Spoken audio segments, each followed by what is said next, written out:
Borodar, good morning and welcome to the third webinar in our series, Ways Forward, Evidence and Insights for the Next Welsh Government.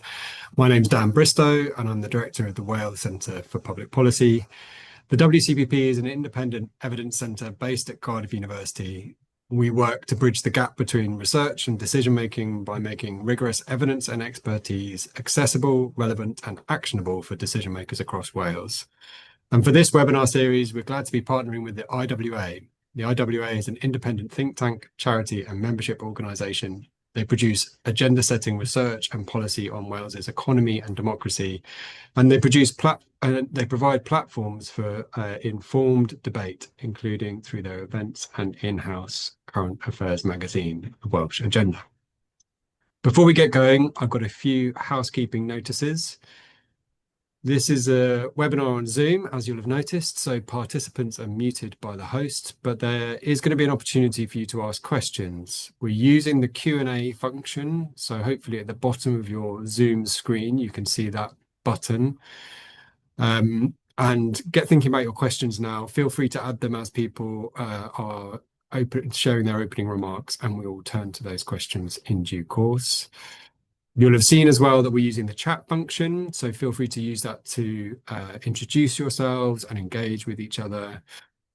And please remember that all chat and questions are going to be recorded, and we'll be sharing a recording of today's event via both the IWA and WCPP websites and YouTube channels. So that's it for housekeeping, you'll be glad to hear.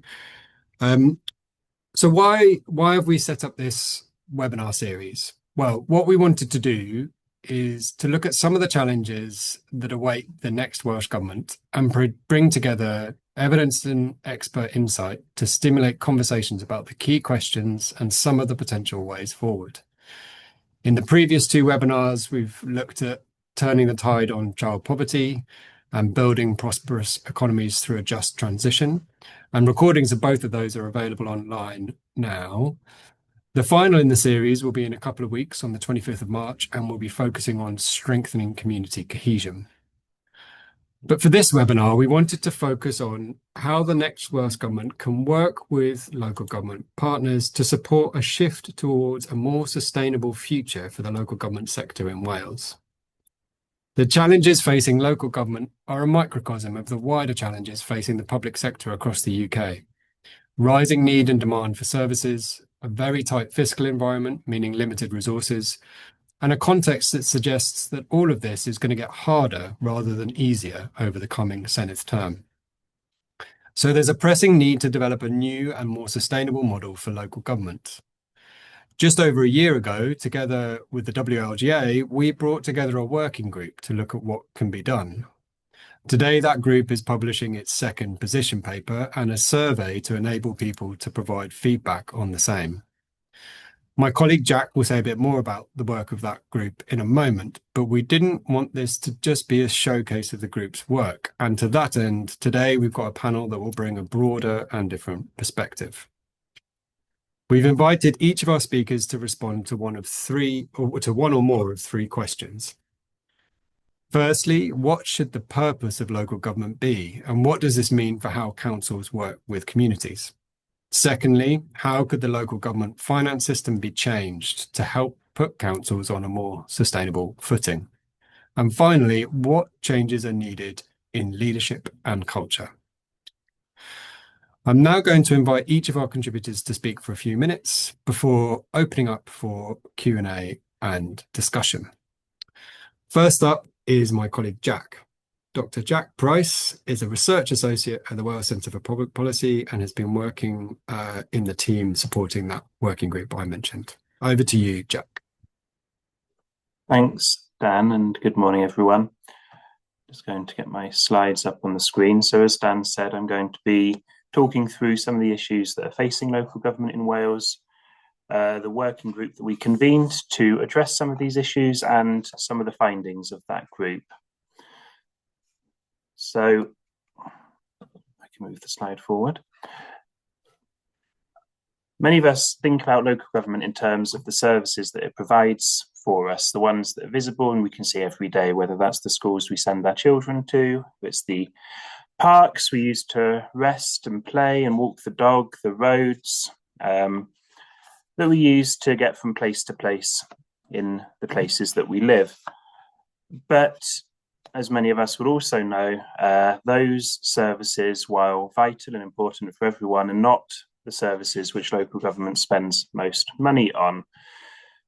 Social care, education and housing and homelessness, between them, are the largest cost items on many local authorities' budget lines, and also are legally mandated services. So these are the services which authorities have to provide, regardless of demand and regardless of the other cost centres and other activities that local authorities do.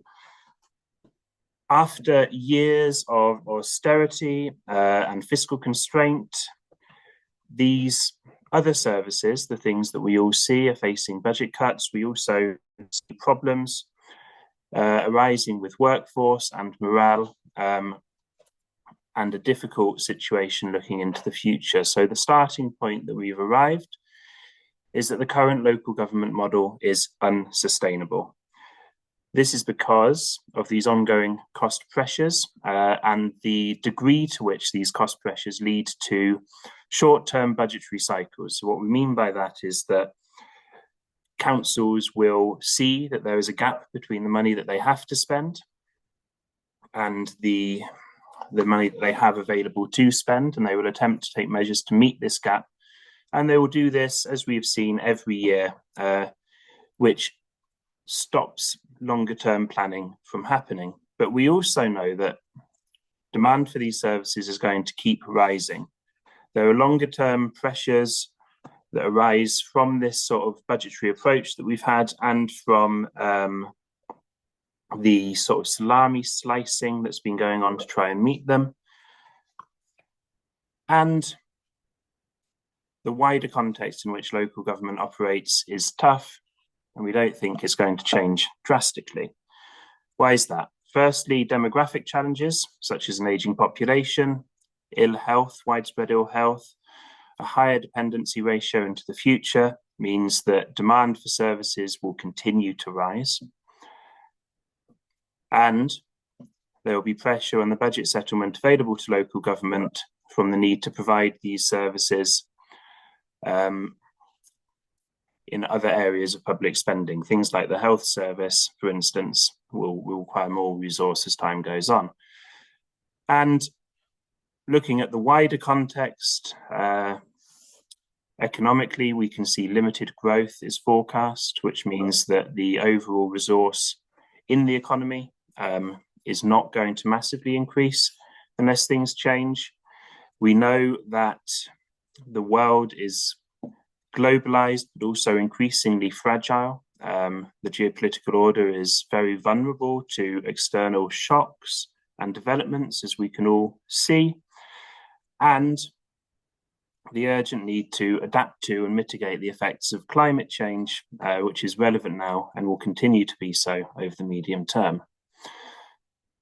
What this all means is that if we want local government to continue to deliver its functions and serve local areas, we need to take a step back and think through options for change. We asked a series of questions looking at various different options for reform and possibilities for change.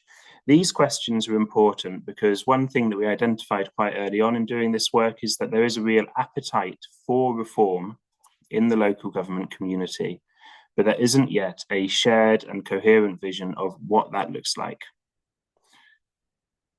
We think the first thing to do is to start with purpose.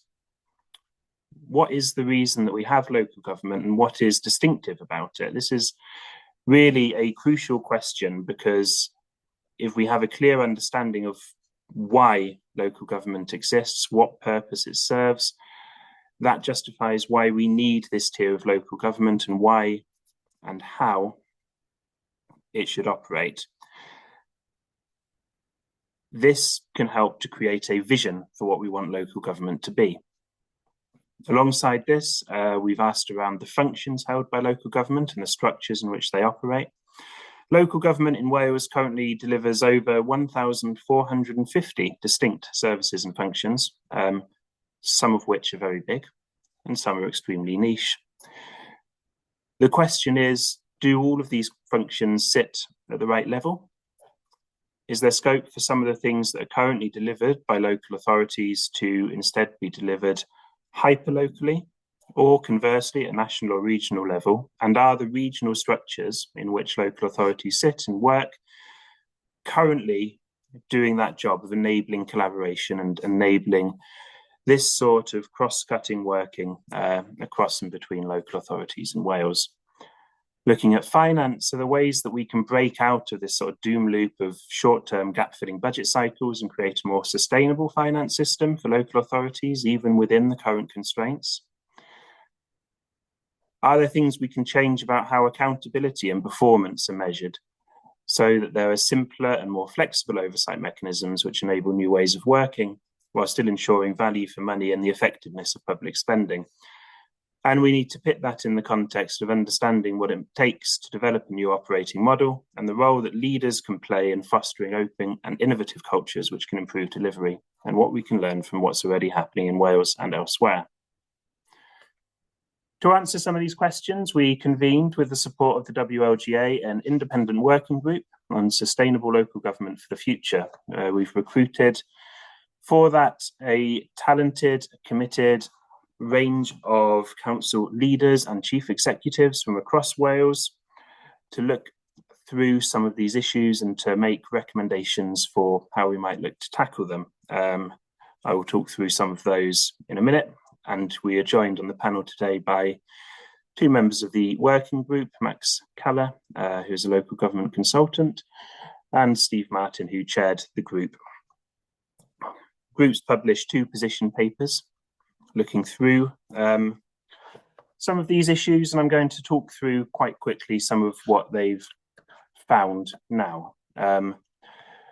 Looking at the purpose of local government, the group was unanimous that this was local democracy, the unique relationship between councils and their residents, and how this shapes the decisions local government makes and how it responds to the needs that are expressed by local residents. And this purpose is sat at the heart then of the work that the group has done subsequently. The group felt quite strongly as well that the functions that local government carries out should not radically change. This was even the case for services where, like social care and social services, there have been arguments that this should and could be delivered at different levels or by different bodies. The reason for this is that the working group felt that setting up another body to deliver these services or shifting them out of existing structures would risk losing existing knowledge and expertise and ways of working, and doubts about whether there is actually going to be added value in delivering these services elsewhere. In other words, you can set up a new body, but is that going to radically change how these services are delivered and run? And if not, maybe you use the time and the commitment cost that takes to do something else instead. But because we're not looking at touching functions in the working group, because the working group expressed this desire that functions should stay the same, one implication of that is that we need to be looking at the way that services are delivered and the way that councils operate, and thinking about ways in which we can change those in order to set local authorities in Wales on a more sustainable footing. That is, if you're not changing the what of what councils do, you have to look at the how and the why. The group has commissioned various pieces of work to support its deliberations.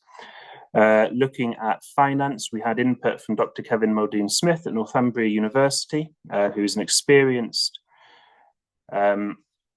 researcher in assessing financial resilience of local government, not just in the UK, but also internationally. And he did a piece of work for us looking at the sustainability and resilience of the local government finance system here in Wales. There's some recommendations on the screen I'm not going to talk through, but the headline figure is that there are systematic weaknesses in the current local authority financial settlement. These weaknesses include a lack of real fiscal autonomy. So while there are, in theory, unrestricted budgets, in practice, a lot of how money is spent by local authorities is determined by regulations or grant funding conditions, limiting the extent to which councils can spend their money freely, and limited opportunities for increasing the revenue which is available to councils. Now, some of the recommendations the group advanced, as I've said, are on this slide, but also available in the position paper, as is Dr. Muldoon Smith's full report setting out his assessment of the financial resilience of the Welsh local government system. The working group also considered work undertaken by Wab Ashwford, who's an innovation consultant with an organisation called Nawydd, which helped to inform the group's position on developing a new operating model, which pits substance onto what can be the sometimes quite nebulous topic of transformation. So we've discussed just now how there's a need to deliver services differently and redesign how councils operate. Additionally, changes to the finance system and to accountability metrics can support flexible delivery, but changes will still fall across and outside traditional operating boundaries and require sustained effort to implement. Now, we know that after years of hollowing out, the capacity within councils to innovate and act strategically has atrophied out of a desire to protect frontline services. So we need to rebuild this capacity and provide support to councils who want to change how they design and deliver services. The collaborative approach across councils in Wales with support and active partnership from the Welsh Government will be the best way to achieve this for individual authorities and for the local government sector as a whole. There's lots more that we can say about this and have said about this in the position paper and elsewhere.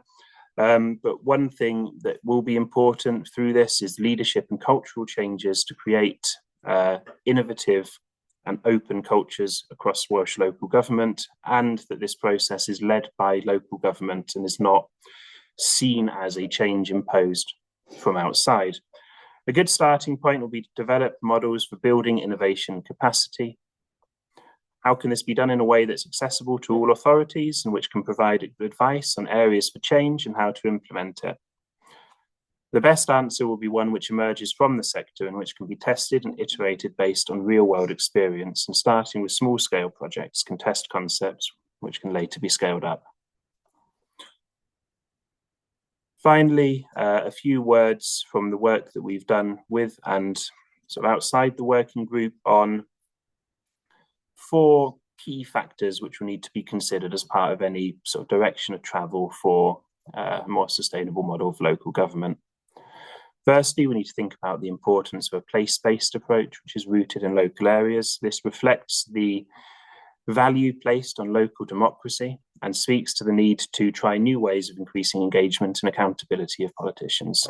That sort of connection between the citizen and the state, going beyond a provider-consumer relationship and towards a more substantive model of self-government.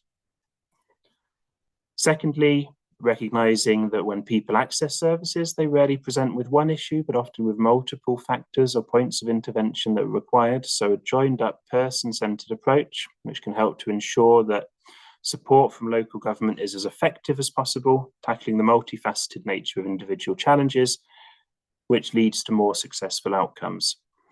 This involves joining up service delivery, but also empowering frontline staff to be able to take these steps to address the holistic factors which affect people and families when they access services. Thirdly, and this is very strongly related, a preventative approach which targets interventions upstream at the wider determinants of health or early life experiences, which can affect quite strongly what happens to people later in life, can lead to better outcomes, and is often in the long run cheaper than addressing the symptoms and the factors that arise later.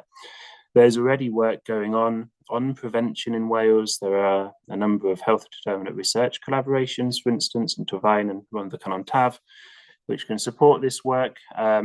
And this can be put, and the working group itself is quite keen for this to be put at the heart of what local government does and how it operates. Finally, using the tools of digital transformation, artificial intelligence to support productivity improvement in public services, allowing staff to achieve more and fostering those sorts of cultures of innovation which enable the tools to be used successfully.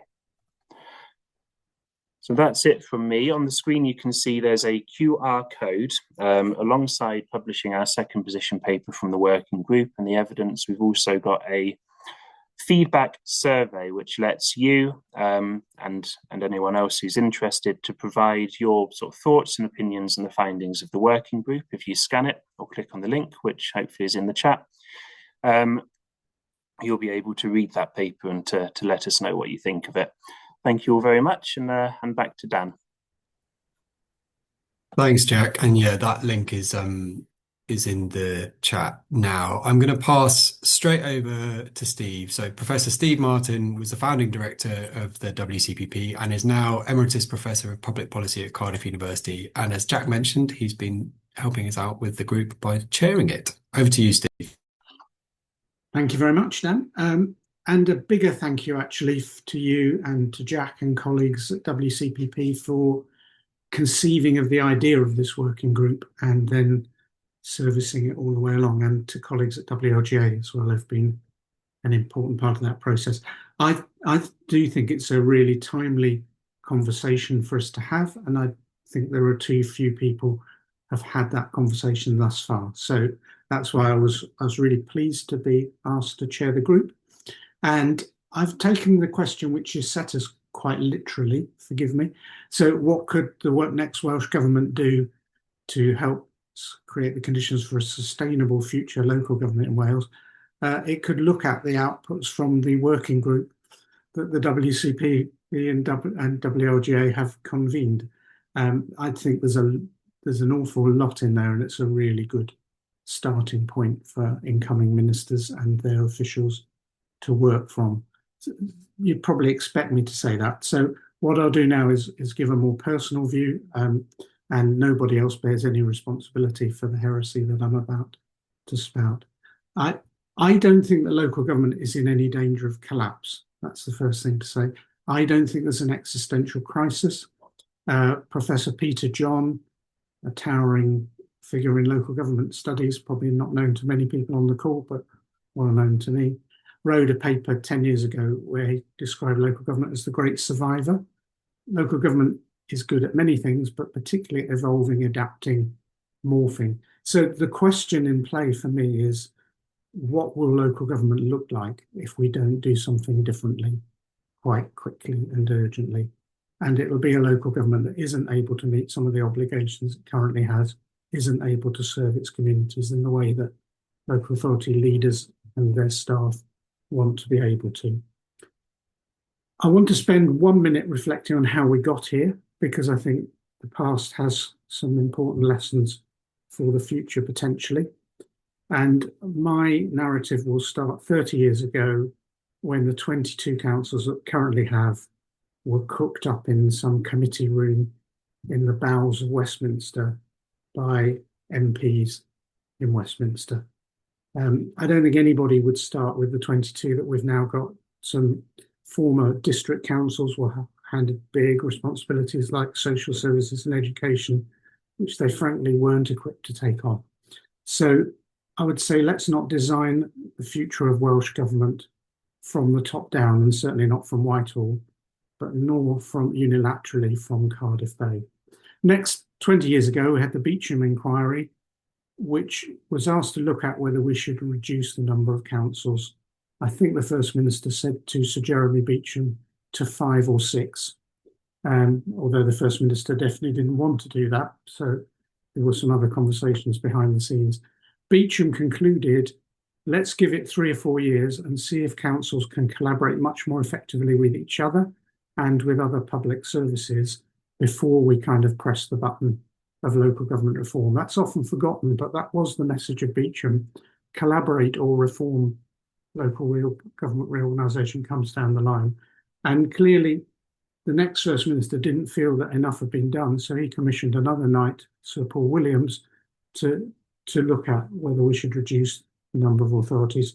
And Paul came up, some of you remember, with a proposal of 10 to 12, and then there was a tortuous process where authorities, some of them submitted proposals for voluntary merger, which the then minister rejected, and then the Senate voted down the minister's proposals for local government reorganisation.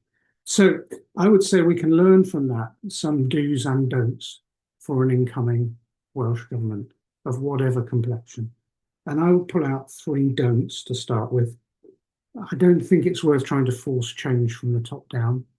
We've got now a 25-year history that I've just outlined that says it's not the way to achieve real change. I don't think it's valuable or helpful to keep changing policy direction. We don't want local government reorganisation. We do. We want 5 to 6. Now we want 10 to 12. Now we give up on the whole enterprise and throw the problem down to local government. I'm caricaturing, but it's not far away from the truth. But nor do I want to see a Welsh Government simply walk away from the challenges and say to local government, over to you to work out your own salvation entirely on your own. That's the negatives, although I think they are important cautionary tales. The things that I would, if I had 2 minutes with an incoming minister, be wanting to highlight would be the need for the kinds of changes which are outlined in the group's position papers to flow from a very clear understanding, like Jack said, of what local government is actually for. And secondly, a really consistent approach to working with local government. So the reason that I say Welsh ministers shouldn't walk away from the challenges that are outlined in the position papers are because they've got actually quite an array of tools at their disposal. Chris Hood, a sort of towering figure of public administration research over the last 20 years, talks about 4 key tools of government. It says governments have convening power, they have funding, they have law-making powers, and they have a whole array of physical assets like people, buildings, IT, data, and so on. And I think it would be really helpful if the incoming government thought carefully about how it wants to deploy those 4 tools of government and others in order to partner with local government to work out what the sustainable future is. The position papers outline some of these. It could use its convening power to really help develop innovative capacity and an innovative culture and a leadership culture which is conducive to change, embracing transformation in a way that we haven't done fully thus far. It could use its funding for multi-year settlements and to take on some of the risks of the escalating costs of demand-led services like social care, additional learning needs that Jack has outlined. I would say, please don't impose powers on local government that you know it doesn't have the resources or the capability to fulfill. So lawmaking powers used sparingly. I reckon there's a lot more we could do to pool assets, though, to exchange staff, to share. We talk a lot about one public service in Wales. I think we could push that further and faster. So that's my kind of initial pitch, Dan.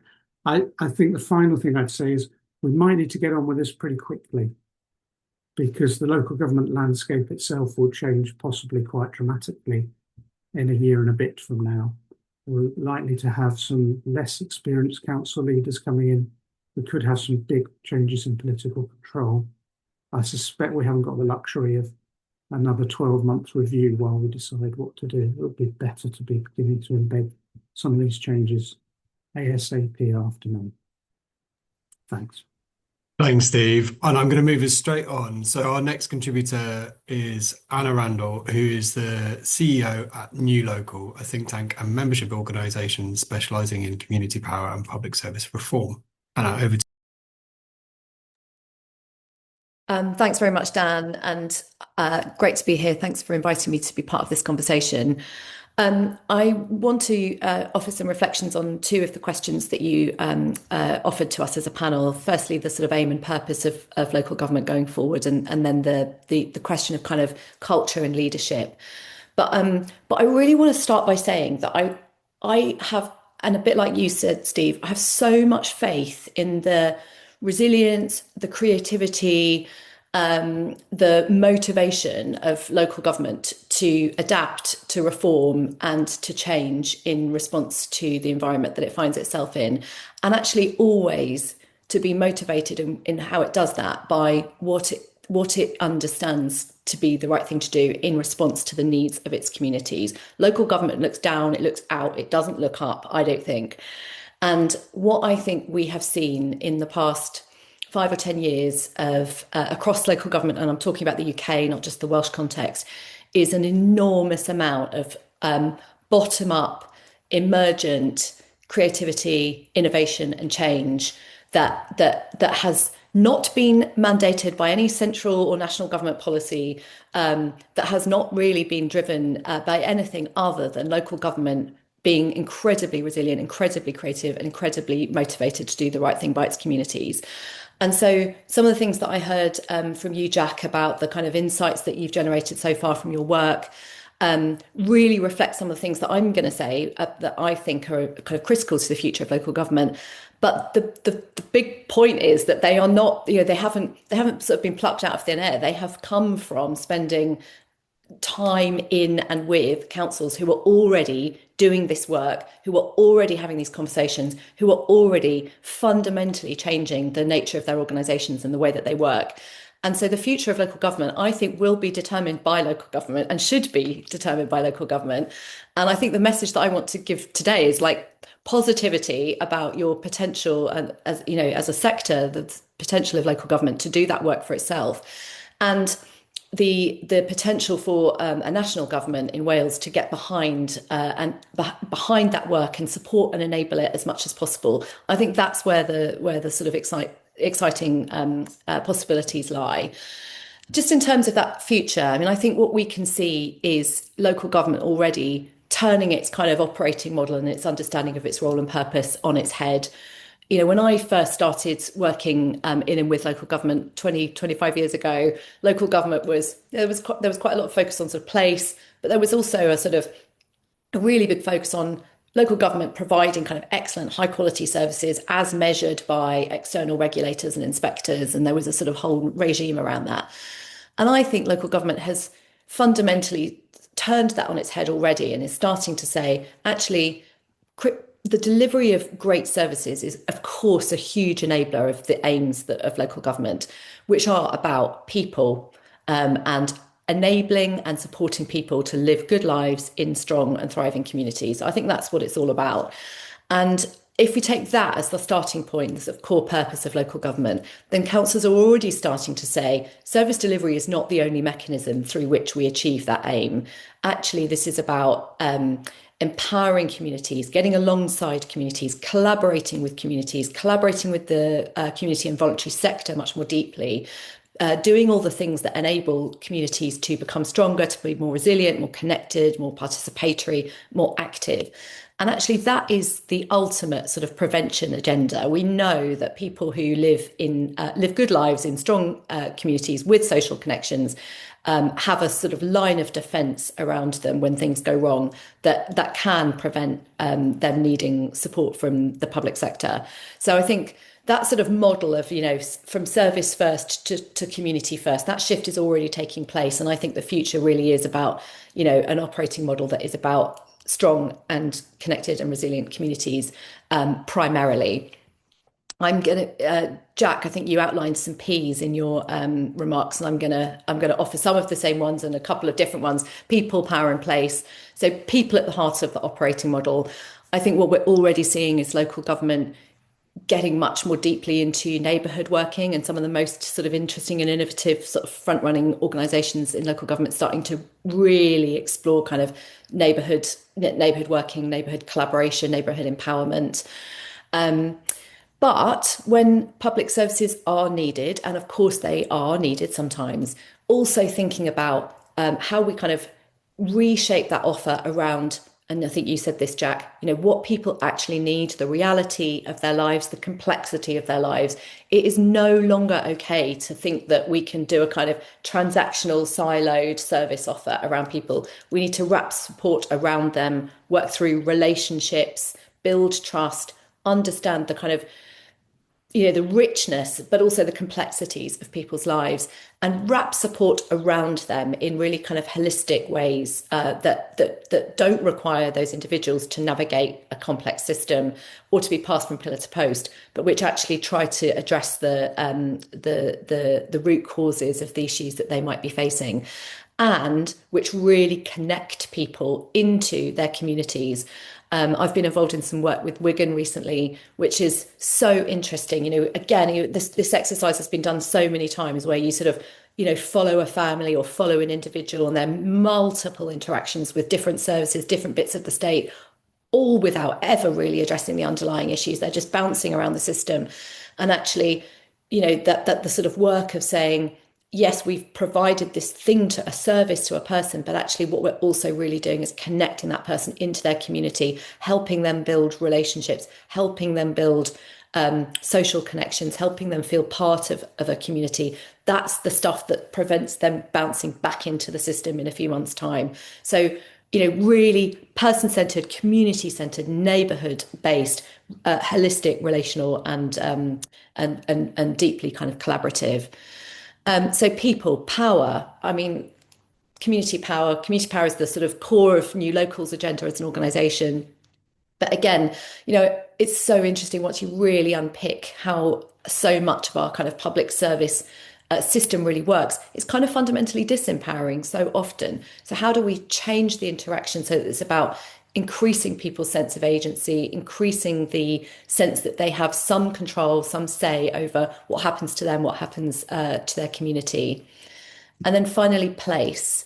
I'll say this personally, maybe rather than a sort of New Local point of view, but I'm less concerned about sort of the scale of the councils of the future. What I am more interested in is how do councils understand their role in place, but also work as part of integrated systems of support across the public sector and beyond. Again, if it's no longer okay for public services to be transactional, nor is it okay for public services to operate in sort of little islands at an operational or at a strategic level. So I think the future is about place-based working, place-based collaboration. Really interesting that you're having this conversation in Wales. In England, in the English context, there are some really interesting conversations being provoked by local government reorganisation, which is on the table, and where people are just sort of saying, well, surely the future of local government in this area isn't just about the future of local government. It's about the future of the entire system that local government is an integrated part of. There are other structural reforms on the table too around sort of NHS and police, which are helping this conversation to kind of come up to the surface.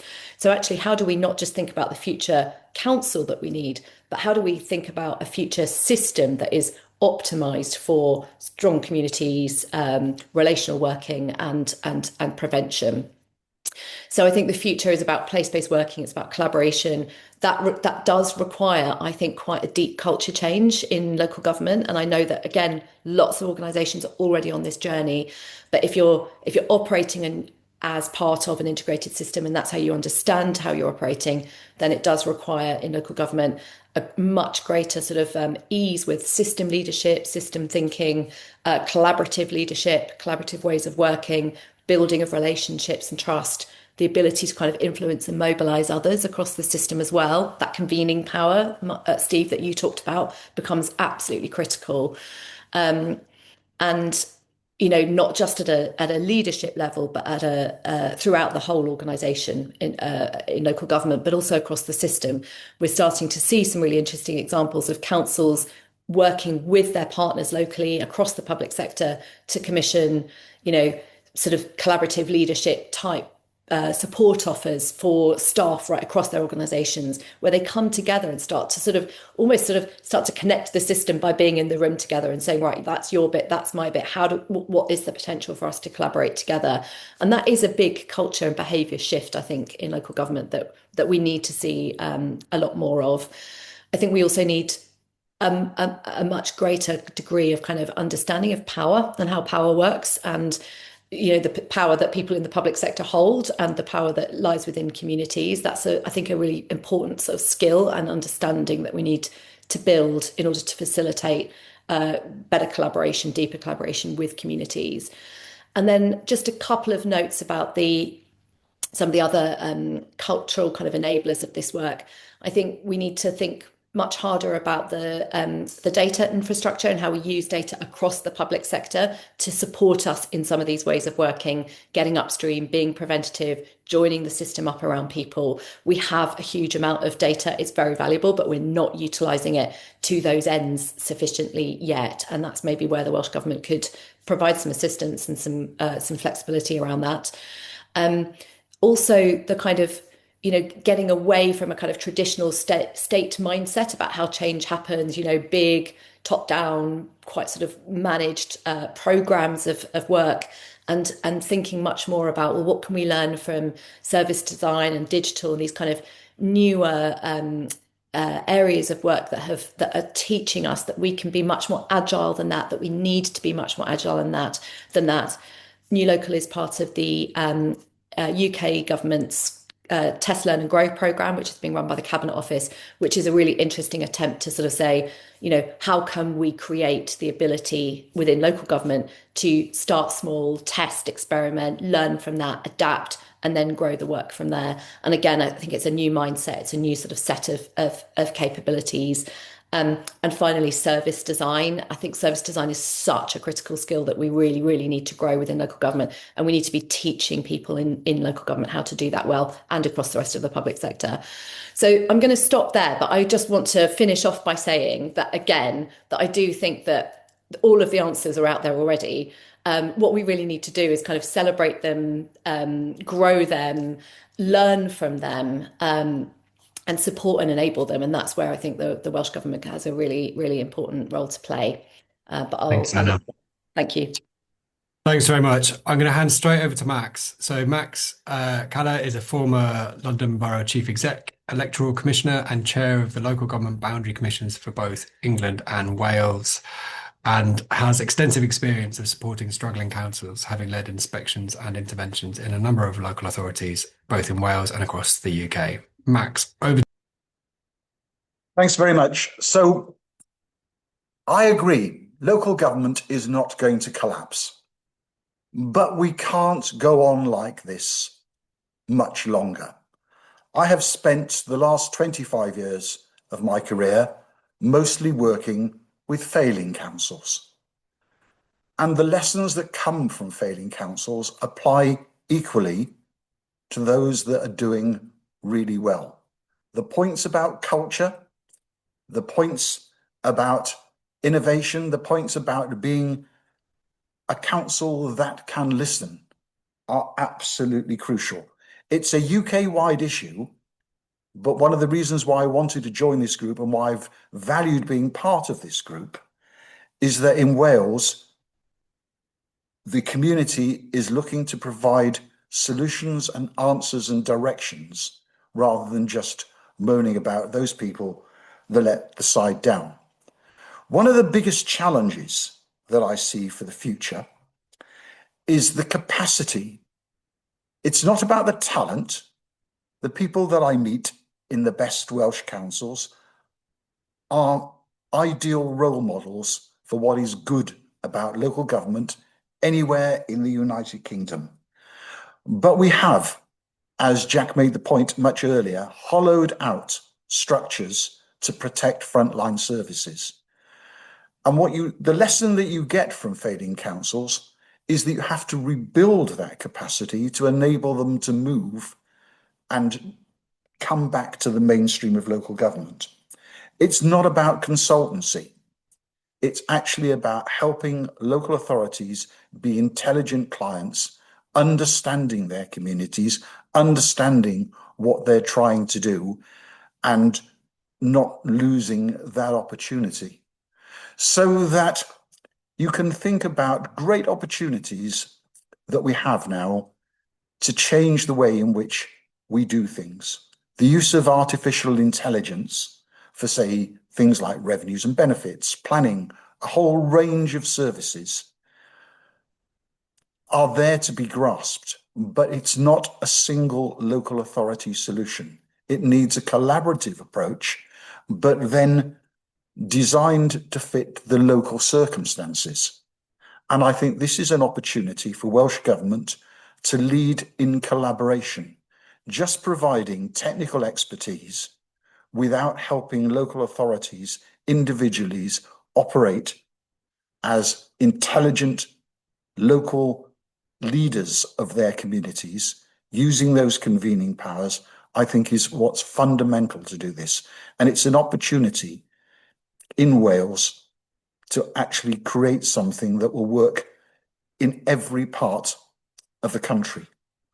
So there's this opportunity, which is greater than any one authority in Wales can deliver. The second point that I think is absolutely crucial is to rethink how things are done. And I'd just like to highlight explicitly the opportunity that road pricing might give. Now, of course, UK government controls vehicle excise duty and things like that. But no one seizes the opportunity to say, what are we trying to do with the taxation system, and how might we use that to deliver something integrated that works for our communities? You could envisage Welsh Government promoting a system which set up a unified road pricing system, substantially delegated to local communities, which would enable local authorities to balance the needs of public transport, through traffic and local transport, while investing in local infrastructure. You could imagine that Welsh Government could say, well, never mind that UK government isn't much interested in this. We will set this up and give a credit to every vehicle registered in Wales equivalent to the excise duty that they're paying to the National Exchequer, on the basis that we could think about things in a completely different way. And that's an opportunity for Senedd and Welsh local government to come together and say, what works in Cardiff, where they have an approach to try and address the problems they've got, isn't the approach you might want in Conwy. It's just not necessary, but the system and the process could be there. And people will talk about, oh, well, the technology is very difficult. Do you know, in America, it is now possible to download an app on your phone which allows you to travel from Montana to Florida along the turnpike and pay the relevant taxation to the relevant highway authorities without you having to worry about any of the technology behind this. This technology exists. The number of entry points into Wales is limited. So you could set up a Wales direct system which would enable local solutions and improved communications, and you can link that to economic development. One of the things that I did in Hackney 25 years ago was to try and understand why local people weren't able to access the higher paid jobs. Most of those higher paid jobs were in Canary Wharf. You can see it from any part of Hackney. But no young person could get a job there. Why is that? Well, there was no bus route that ran between Hackney and Canary Wharf. There are no tubes in Hackney, so you can't arrive there. It was difficult for people to access the jobs. A local authority can think about how they integrate that. In London, you had to negotiate with TfL, or you could get employers to subsidise routes. But here is an opportunity to take things in a different way. And the reason why I'm emphasising these practical examples is because we don't need to totally reorganise the structure of Wales. We do need to think about how we collaborate better, how we share responsibility and power, and how we find solutions rather than saying, oh, this can't be done because there's something that gets in the way. But we need to also understand what can go wrong and what happens if we don't properly appraise risk and we don't share our learning, so that as a community, Welsh local government doesn't work together to actually solve these problems. So I'll stop by there. Thanks, Max. I'm going to hand straight on to Claire. So Dr. Claire McRae is a senior lecturer in public policy at the University of Glasgow's Centre for Public Policy. Thank you for being so patient, Claire. Over to you. No problem. Thanks, Dan. So today I'm just going to very briefly touch on the Scottish perspective, and it's probably unsurprising to many on the webinar today that local government in Scotland experience similar challenges and opportunities that to their Welsh counterparts. There is so much that I can say, but we'll keep it brief to some examples to give time for some discussion and Q&A. So following on from Jack and others, I thought it might be useful just to highlight a couple of examples within Scotland, which have, in a bid to sort of address some of the issues that have been raised across the previous presentations, and then sort of raise a couple of points around learning and what might the future government learn from Scotland in terms of how it applies some of the addresses some of the challenges. So the first thing I just want to touch upon is the Verity House Agreement, which was implemented in Scotland and was signed in 2023. And it really represents a significant shift towards a more collaborative and respectful relationship between local and national governments in Scotland. I think it's fair to say that in Scotland in recent times, tensions do exist between Scottish and local government for a number of reasons, which I'll touch upon. But the Verity House Agreement was really moved on from the Concordat and was really there to start to think about how to build mutual trust and really reset that relationship between local and central government in Scotland. Now, one of the things I just want to highlight about this, which has been picked up on in a couple of the presentations today, is around the fiscal framework.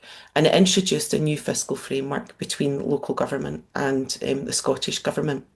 And the emphasis on that was greater budget flexibility and reduced ring fencing and trying to tackle some of the issues which have been raised earlier, which present barriers to local government when they're trying to be more innovative in the face of uncertainty around what budgets they're going to be allocated.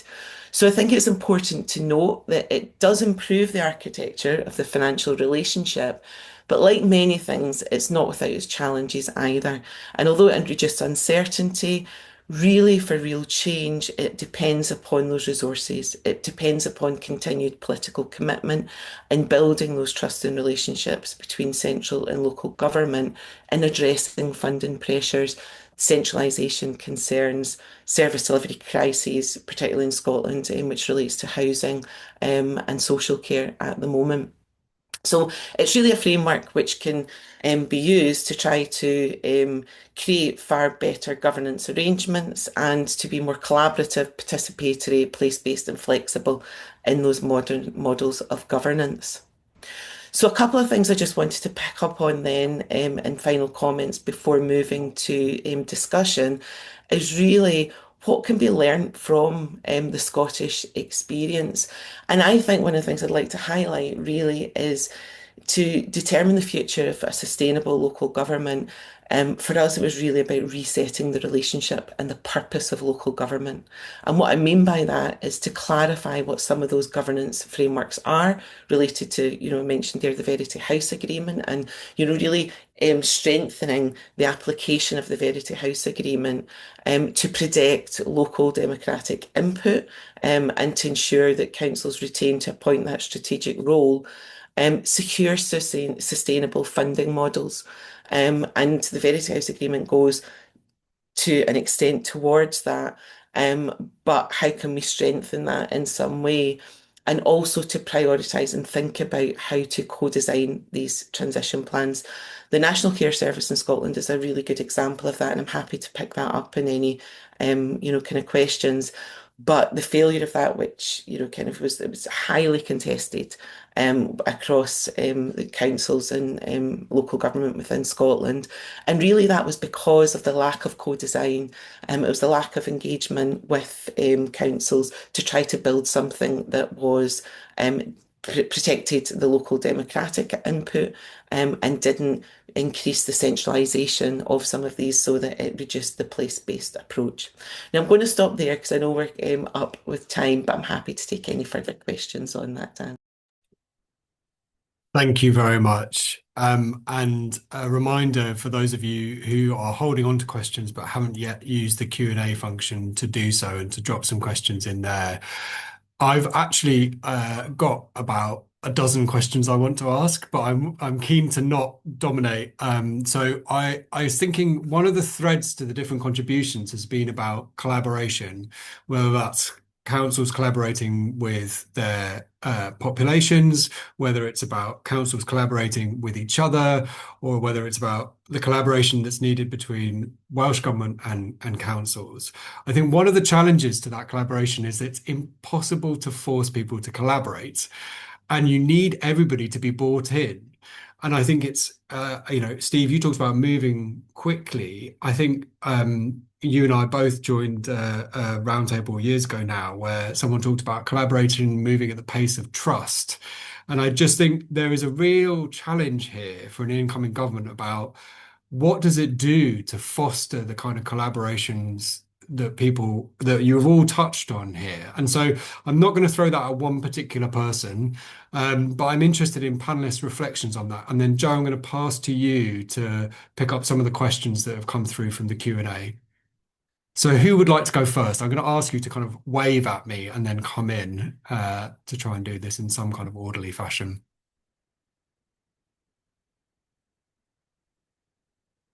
Jack. Thanks, Dan. I think the collaboration trust point is a really critical one. I think there's two things that can be done. Firstly is at the WCPP, we've done a lot of work recently on multi-agency working and the success factors for that in various contexts. And one thing that's really shone out from that is that if you have a shared set of values, you have a shared set of outcomes you're working towards and a shared sort of reason and purpose for doing it, that helps to unlock a lot of that trust, not just between sort of local government and Welsh Government, but also with the voluntary and community sector and other partner organisations who deliver a lot of services. So having that in mind from the outset can be a real asset. And I think the other thing is building on some of the evidence that we commissioned to the working group,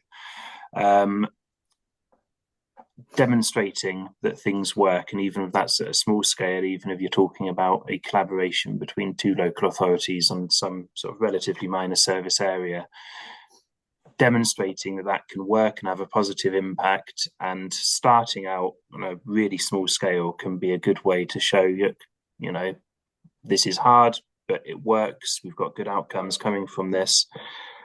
Let's do this on a bigger scale. And I think that's another sort of critical part of it. Thanks, Jack.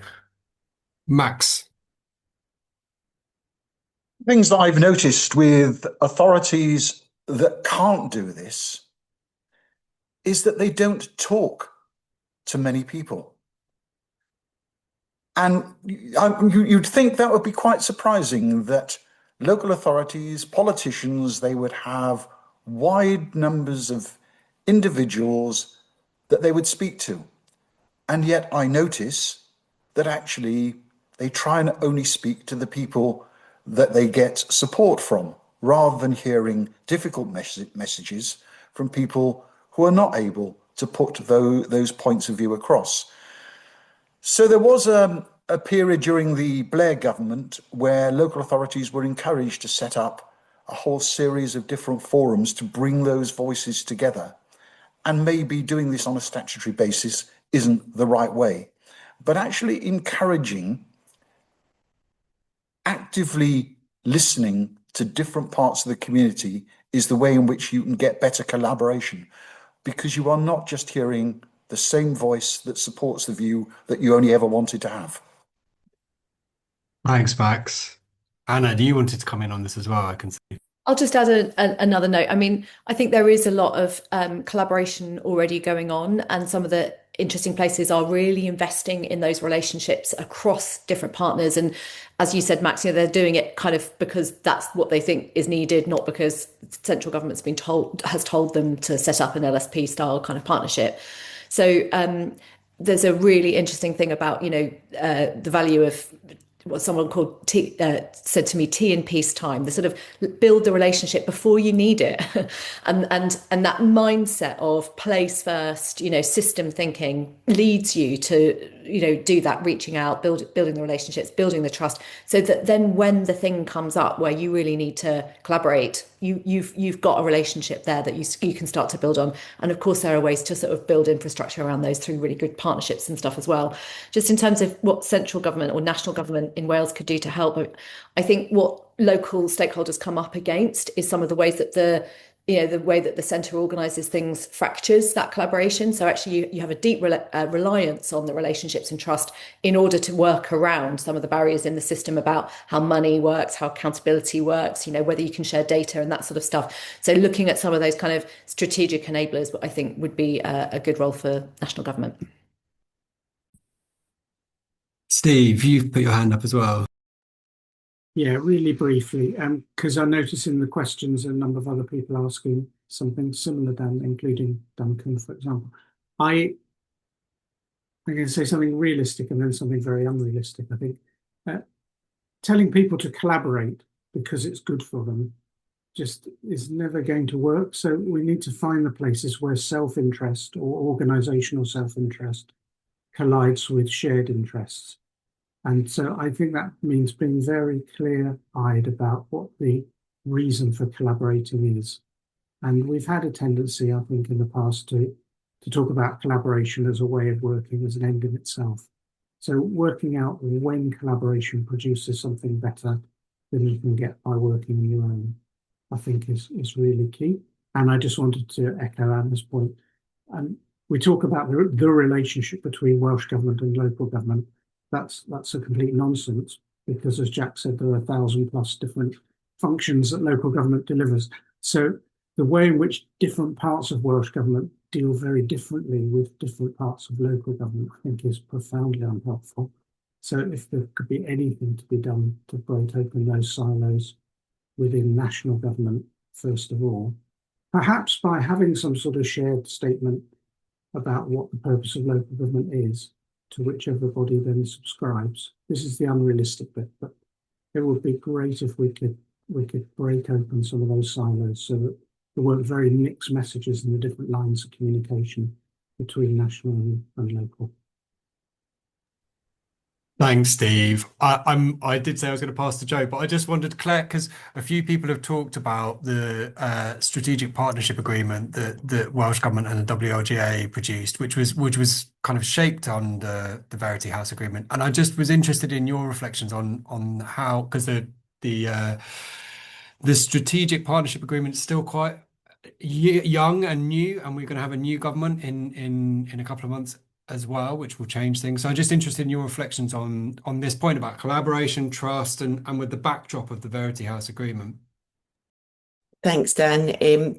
Yes, so interestingly, when the Verity House agreement was signed in 2023, very quickly, local government in Scotland lost trust in the relationship that was being built through the Verity House agreement. The Scottish Government then at that time called for a council tax freeze, which as I mentioned earlier, and obviously there's a link in the chat there to the New Deal and what that actually meant. But the whole purpose of this was to build trust through this agreement in principle between Scottish Government and local government.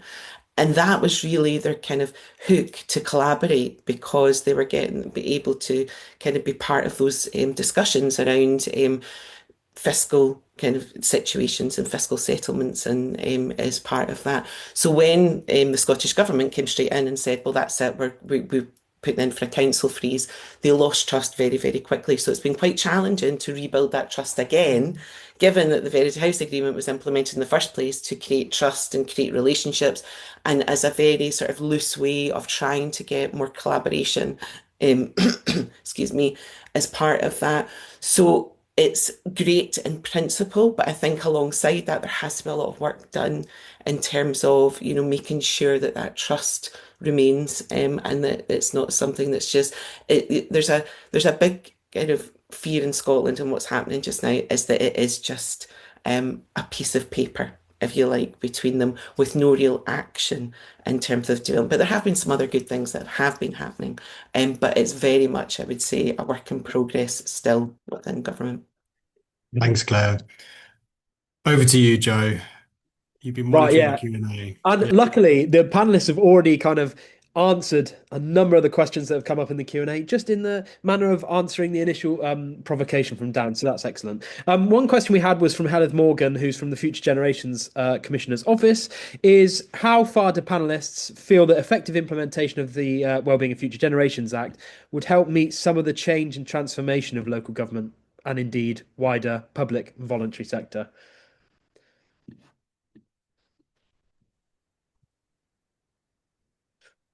Who wants to answer? They're all being shy.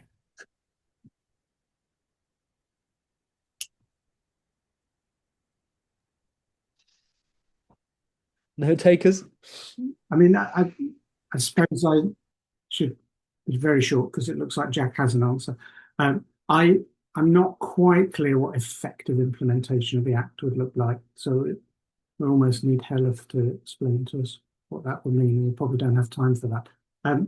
My other reflection would be, I think those 5 ways of working are really great principles, but they feel to me like principles which you then have to work out how to implement them in different contexts and different services and different communities. So as guiding principles, fantastic. And something which spells out a path for you to walk along, not so clear to me. And I think that echoes some of the conversation we've had in the group. So there's a great degree of overlap between the ways of working and Jack, you talked about the kind of the ways forward or the direction of travel, and Anna, you talked about the 3 Ps. There's a lot of overlap in these ideas.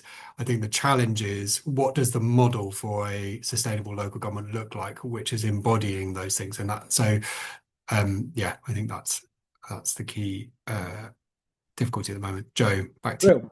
Yeah, we've had a couple of questions which regard pace, and a number of panelists have mentioned the need to move quickly in this space. And someone has noted that some of the approaches that have been raised by panelists and in their research itself are potentially relatively slow moving, collaboration culture, skills development, transformation capacity, and depend on collegiate relationships between a number of different actors. Is the pace of these interventions sufficient given the current position that has been outlined by a number of panelists? And to what extent should we incentivize, force to add that pace? And the anonymous questioner has said, noting that this might indeed backfire, as I believe Claire's spoken to some of that. So who wants to take that question on pace of interventions, really?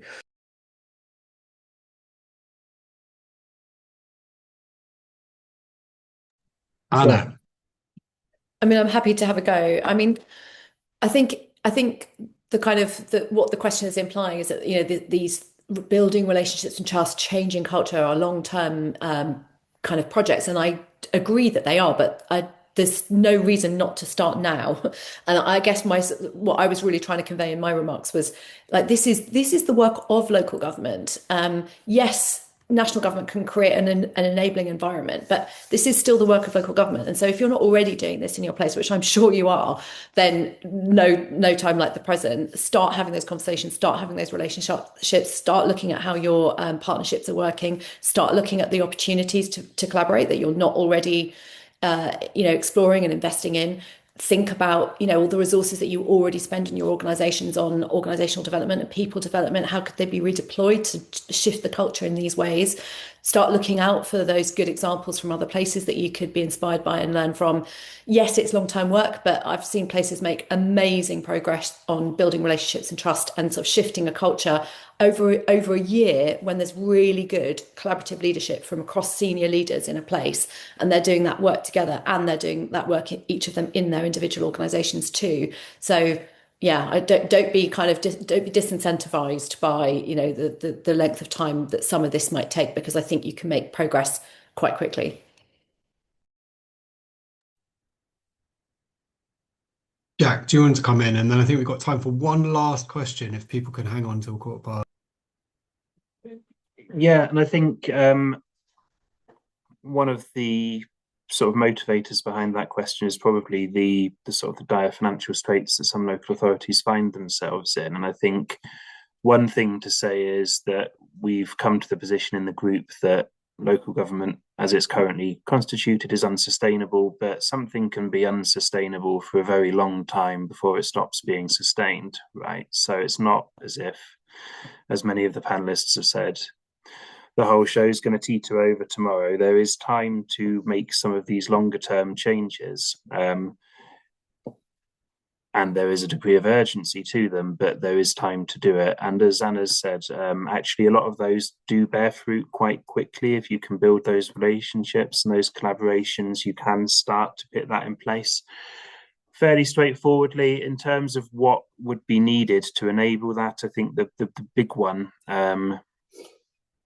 is around increasing the flexibility that councils have in how they spend their money and how they work with others. And that speaks to some things that I didn't get the chance to mention in the presentation, but in the position paper around the monitoring and oversight systems that are in place, around looking towards a sort of more outcomes-based framework for doing some of these things. And actually, the next Welsh Government is going to have to grasp the mettle of demand-led services and do something about it. There does need to be a solution for social care, for housing and homelessness, where we are trying to do things that meet that increasing demand, but do so in a way that is actually sustainable for everybody, and not just for local government, but also for the national governments and the Welsh Government that funds those governments as well. So you need to tackle that, but you also need to make some of those enabling reforms quite quickly that can mean those partnerships bear fruit.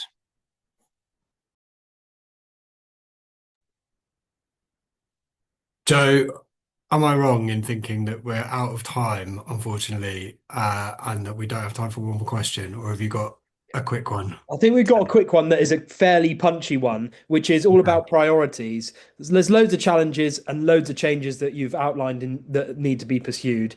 The whole purpose of this series is basically identifying priorities for the next Welsh Government.